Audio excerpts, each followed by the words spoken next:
శ్రీమాత్రే నమః. హాయ్ అండి. ఈరోజు మన రెసిపీ అరిసెలండి. అరిసెలు చేయడం రాని వాళ్ళు కూడా నేను చెప్పే ఈ కొలతలతో చేశారంటే అరిసెలు పర్ఫెక్ట్గా వస్తాయండి. మరి పైన క్రిస్పీగా లోపల మెత్తగా ఉండే ఈ అరిసెలు తయారీ చూద్దామా?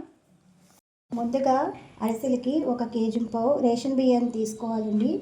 నేను ఇక్కడ రేషన్ బియ్యం తీసుకున్నాను. మీరు ఇంట్లో వాడే రైస్ అయినా తీసుకోవచ్చు, కానీ అరిసెలకి రేషన్ బియ్యం అయితేనే చాలా బాగుంటాయండి.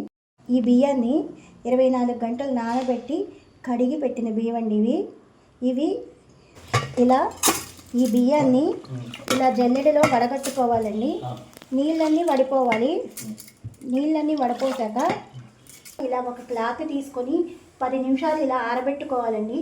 ఇలా ఆరబెట్టుకున్నాక మిక్సీలో గ్రైండ్ చేసుకోవచ్చు, లేదంటే కనుక ఈ పిండిని మిల్లు పట్టించండి. నేను పిండి మిల్లు పట్టించానండి. మిక్సీలో కూడా గ్రైండ్ చేసుకోవచ్చు, కానీ మిల్లు పట్టిస్తేనే అరిసెలు బాగా వస్తాయండి. ఈ మిల్లు పట్టించిన పిండిని ఇలా జల్లించుకోవాలి. లేకపోతే ఈ బియ్య పిండి మెత్తగా లేదనుకోండి, మనం నూనెలో వేసినప్పుడు విడిపోతాయి. అందుకనే తప్పనిసరిగా జల్లించుకోవాలి. జల్లించుకునేటప్పుడు పిండిని ఇలా మధ్య మధ్యలో ఆరిపోకుండా నొక్కి పెడుతూ ఉండాలి. జల్లించిన తర్వాత ఈ పిండిని మూత పెట్టి పక్కన ఉంచాలి. ఇదిగోండి, ఇది అరిసెల బెల్లం అండి. మామూలు బెల్లం కూడా తీసుకోవచ్చు, కానీ అరిసెల బెల్లం అయితేనే అరిసెలు బాగుంటాయండి. నేను 1 కేజీ పిండికి చేస్తున్నాను కాబట్టి 3/4 కేజీ బెల్లం తీసుకున్నాను. ఈ బెల్లాన్ని దంచి ఒక గిన్నెలో వేసుకొని స్టవ్ వెలిగించి స్టవ్ మీద పెట్టి 1 గ్లాస్ వాటర్ పోసి బెల్లం కరిగించుకోవాలి. ఇలా నిదానంగా తిప్పుతూ కరిగించుకోవాలి. బెల్లంలో నలకలు ఉంటాయండి. బెల్లం కరిగాక వడకట్టుకోవాలి.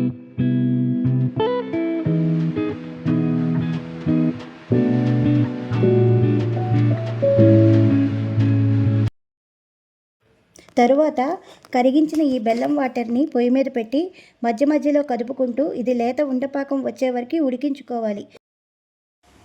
ఇలా ప్లేట్లో వాటర్ తీసుకొని ఇదిగోండి, ఇలాగా ఇప్పుడే దగ్గరికి వస్తుందండి పాకం. ఇదిగోండి, ఇలా కలవకూడదు. ఇలా కలిస్తే పాకం రానట్టు అనమాట. ఇలా ఒక్క చోటకే వేసి ఇలా మనం తీసుకున్నప్పుడు ఇలా జల్లీలాగా, ఇదిగోండి ఇలా జల్లీలాగా రావాలండి పాకం. ఇలా వస్తే కనుక పాకం వచ్చినట్టే. ఇప్పుడు పిండి పోసేయడమే, అంతే. ఇదిగోండి, ఈ పాకంలో 2 స్పూన్ల నెయ్యి, 1/4 కప్పు నువ్వులు, 1 చెంచా యాలకుల పొడి అన్నీ వేసుకొని బాగా కలుపుకొని స్టవ్ ఆఫ్ చేసి పిండిని కలుపుకోవాలండి. కలిపిన ఈ పిండిని ఆరిపోకుండా పైన నూనె వేసి పక్కన పెట్టుకోవాలి. పిండిని ఇలా కొంచెం కొంచెం వేసుకుంటూ కలుపుకోవాలండి. అప్పుడే బాగా కలుస్తుంది. ఇలా కలుపుకున్న ఈ పిండిని ఇలా ప్లేట్లోకి తీసుకొని చిన్న చిన్న ముద్దలుగా చేసుకోవాలి. చూసారా, నేను ఇలా ఉండలు చేసుకొని పక్కన పెడుతున్నాను. అప్పుడు మనకి అరిసెలు చేయడానికి సులువుగా ఉంటుంది. ఇదిగోండి, ఇలా ఒక కవర్కి ఆయిల్ రాసుకొని పిండి ముద్ద ఇలా నువ్వులలో అద్ది మరీ పల్చగా కాకుండా లావుగా కాకుండా స్ప్రెడ్ చేసుకోవాలి. ఇలా అయితే సరిపోతుంది. అరిసెలు వేయించడానికి డీప్ ఫ్రైకి సరిపడా నూనె వేసుకొని బాగా కాగనివ్వాలి. నూనె కాగాక ఒక్కటొక్కటిగా అరిసెలు నూనెలో వేసి గోల్డెన్ కలర్ వచ్చేలాగా వేయించుకోవాలి. అరిసెలు ఇలా పొంగాయంటే బాగా వచ్చినట్టండి. 2 వైపులా వేయించాక చూసారా గోల్డెన్ కలర్ ఎలా వచ్చిందో. ఇప్పుడు ఈ అరిసెల చెక్కపై వేసి నూనె పోయేలాగా గట్టిగా నొక్కాలి. అట్లకాడతో ఇలా తీయాలి. ఇంతేనండి, ఇంకా అరిసెలు రెడీ అయినట్టే. నేను చెప్పిన ఈ ప్రాసెస్ మీరు కరెక్ట్గా ఫాలో అయితే మీకు కూడా ఇలా చక్కగా వస్తాయండి.